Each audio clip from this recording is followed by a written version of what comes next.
everyone cram into my time shelter. Cause we're going back again, baby, to the year 2004, and little Cheazyy is at his version of Blockbuster on a Friday, looking at the PS2 game shelf. There next to Red Faction, Harry Potter, and the Yu-Gi-Oh! Was the white and green disc cover that would make me a man. Metal Gear Solid. I must have rented this game enough to buy it 4 times over. In fact, when the rental agency closed, they fucking gave me the disc like they lost a custody battle. The very first games I ever played on a PS2 was Metal Gear Solid 2 and Gran Turismo 3 and Jak and Daxter. So I took this rental copy home for the first time with the highest expectations for a kid under a decade old. But only now, after 2 decades later, with Metal Gear Delta on the way and with Death Stranding 2 sharing so much DNA with the Metal Gear series, only now can we truly appreciate just how far ahead of its time the crown jewels of the Metal Gear Solid series were and why they still hold up to modern games, starting with Metal Gear Solid 3. Now this is one game, but it's a long story, so grab your Halo pack, put out that cigar, and put on your mask, cause we're diving into one of the greatest games of all time in the greatest era of gaming thus far. Snake, try to remember some of the basics of CQC. Metal Gear Solid 3 is a stealth survival experience. Alone and isolated, you play as Naked Snake, baby. a CIA. Wait, that's the wrong guy. Naked Snake, baby. A CIA spy. Sneak through the heart of enemy territory in 1960s Soviet wilderness. Foxhound specializes in espionage, so Snake is an expert at not getting caught. Who was that just now? Uh-oh. No one was that. Fuck. Go to sleep. Go to sleep. Whew. Expert at not getting caught. Manage an intricate camouflage system that will enable you to blend into your surroundings and become the jungle. Snake, what are you doing? I'm in a box. A cardboard box? Why are you... I don't know, I was just looking at it. See the tree? Be the tree. Move slow and with intent so that your footsteps don't attract any unwanted Snake's mission itself is a violation of international law, so he must be as non-lethal as possible. That's why I'm putting TNT on this guy's ass as he reads a porno mag I laid on the floor. The freedom flower of video games really blossomed in the PS2 era. The future seems so bright. Instead of the choice of do I go from left to right in 2D Spider-Man on the Genesis or left or right in 3D Harry Potter on the PS1, we could go anywhere and do anything from GTA 3. This premise is the root of the success behind Hitman and surprisingly only partially behind Metal Gear Solid. This is a linear game that's more open than Death Stranding 2. You can skip an entire boss battle because logically he won't be there if you killed him before you met him. Or you could wait for him to die of old age. You have the freedom to tackle enemy squads with stealth, cunning, or go in running, gunning, or go in running inside a box. It doesn't matter what you choose. It matters that the choice is there in this buffet of the game.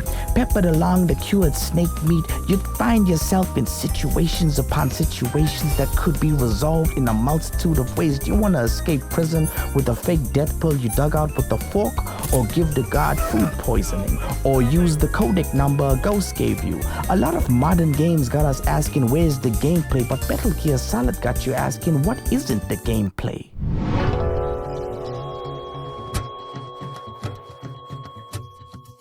One of the best things Kojima games bring is turning a video game into a movie game. And the best movie in this series is Metal Gear Solid 3. I half expected to be skipping cutscenes, especially after all this time, but you're not just playing a game here controlling a character. You're playing an actor on a Cold War stage in Kojima theater style. In most games, the cutscenes and cinematics break up the gameplay and segments it, but Metal Gear, the cinematics are the gameplay. As somebody who's not inherently interested in Cold War stories, I am now interested in Cold War stories because Law is a mechanic, and the first of these mechanics you're introduced to is the codec. This genius, all-in-one submenu merges narrative, tutorial, dialogue, drama, and a save menu all in one click. Objectively, this should be a boring-ass mechanic. What do you mean this is the game? Talking to characters I'll just see twice. But Jack, this drives home the fact that you're not driving home because you're not home. You're an American in Soviet jungle. Stranded, no chiral network, just your radio home. As video games edge closer to desolate solitude, it's a recurring miserable feeling. Death Stranded 2 tried to compensate by making Doll Man incapable of shutting the fuck up. But here you get a choice to phone your home team and talk to your comrades. You start with Major Zero, who at this point is an ally and he really likes James Bond. Paramedic, the sweet-voiced encyclopedia on animals, fruits, and when you save your game, retro movies. The boss, your old mentor, mother figure, and the super soldier, Sigint, Geordie LaForge's ancestor before he worked on the Starship Enterprise. You start off using the codec as a tutorial, a means to an end. But as you progress, you find a large portion of the game buried within these conversations. Just how much can I uncover as the story unfolds? Just how much have they planned for? Did I find a new snake? I better call paramedics so I can ask her how it tastes. A Russian glow cap recharges my batteries, right?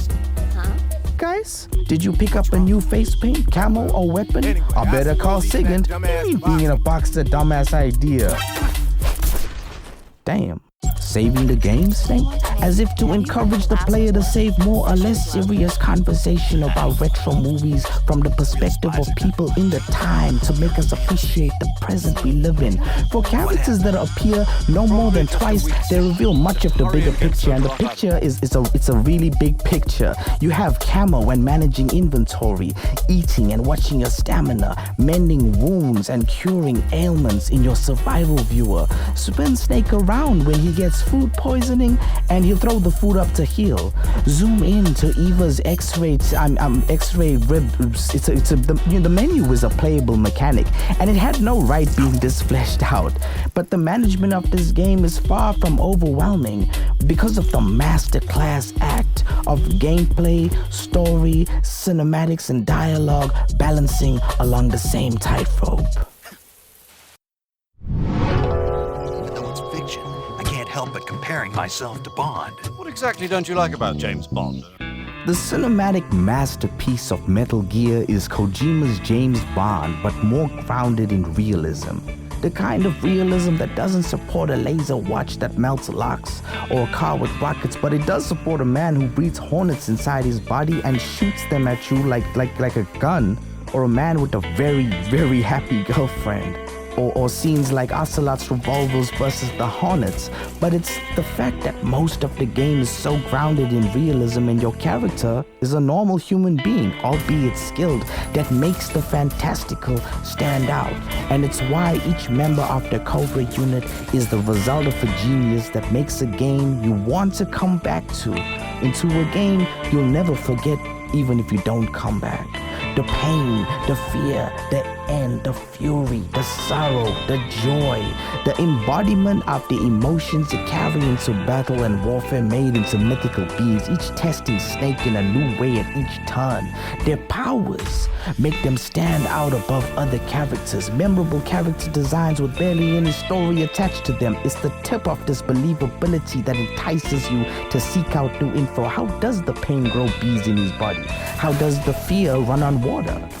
PS2 characters had no business having 5 fingers at the time, so how was Ocelot doing this technologically and in the mocap? The story made you ask why in the right ways and then answered questions you didn't ask, like how does the Fury's jetpack work?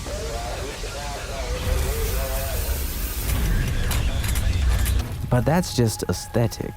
The boss battles in Metal Gear Solid 3 are some of the best segments in the game, each rife with the personality of the enemy you face. But the Sorrow has got to be the weirdest boss battle in gaming. It's one that you fight from the beginning of the game without knowing it. You're not fighting to beat him and win. You're fighting to return to the land of the living. Every time you kill, you make him stronger. Every animal you eat, every soldier that you shoot up makes him stronger. Every soldier that you dumped into a well, it makes him stronger. Every time you blew someone up with TNT, you made him stronger, and he's watching you. He's always watching you. Ocelot, the most anticipated, a youthful man in this game, the birth of Revolver Ocelot. The man can shoot lightning, the flashiest and coolest gun spinning. Who thought of this? The duel, the tumbleweed, a western showdown in an espionage game inspired by an English movie series but set in Soviet Russia, made by a Japanese man. Ocelot is a recurring character in the series, but this is the most memorable rendition of this character, for me at least. The Pain uses his hornets as a shield and to fly, and somehow he explodes when you shoot him in the dick 100 times with the Hush Puppy trank gun. The feels like hunting Spider-Man as Kraven. The End is a sniper showdown utilizing terrain, maximizing the system of the game, or you could just skip the whole segment by shooting his ass when he's asleep in a wheelchair. Or you could wait for him to die of old age. Vulcan and his lightning powers. This man has 10 million volts of electricity running through his veins and shoots bullets from his fist. And he's the main antagonist. And what the fuck?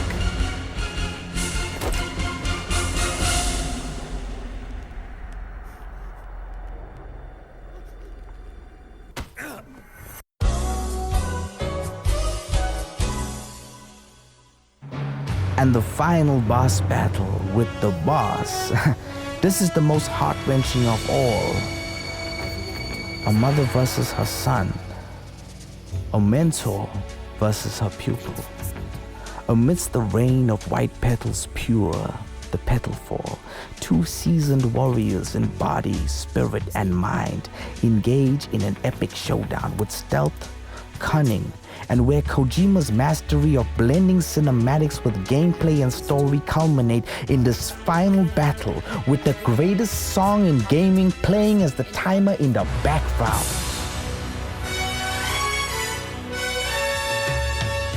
When the song ends, you've run out of time. She's the villain, right? Good triumphs if you win, right? But what you don't know is that you're one fight away from playing the hero to becoming a soldier who followed the orders of what will become the villain. So you do you, and you win.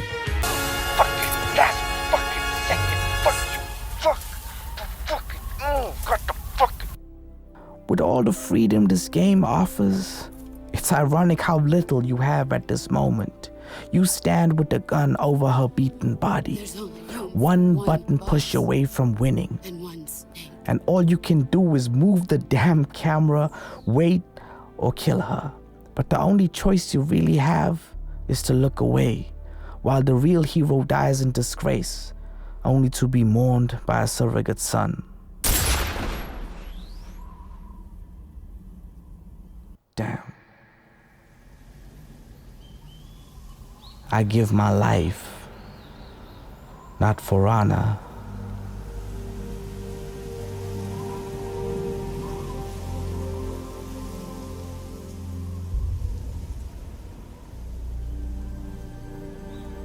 but for you.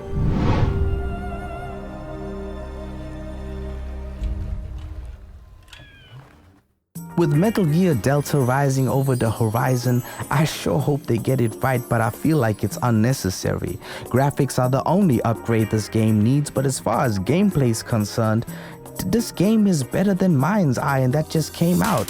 If you think it's all about creeping and using the Hush Puppy, then your Metal Gear ain't solid yet. If you blow up enemy supplies, they get hungry and less trigger happy.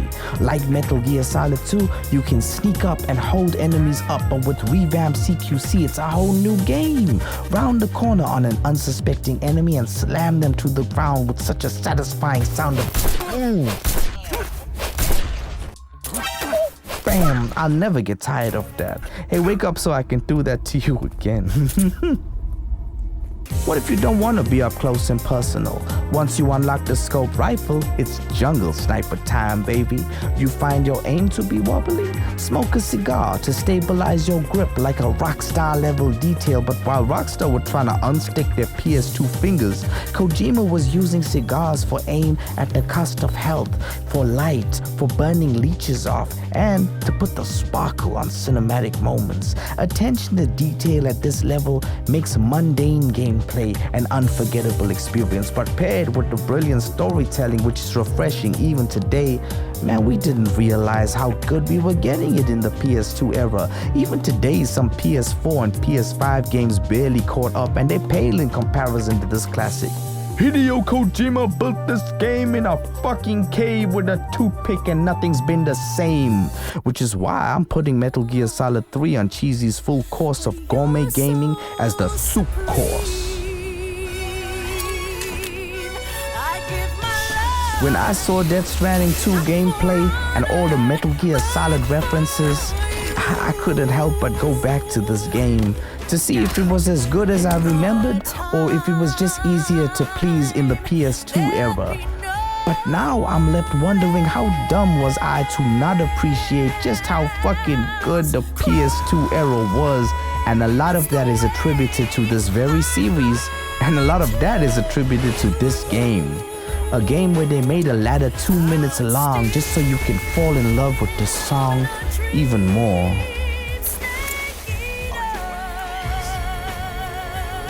And then at the top, you're free to jump off and die just so you can listen to the song all over again.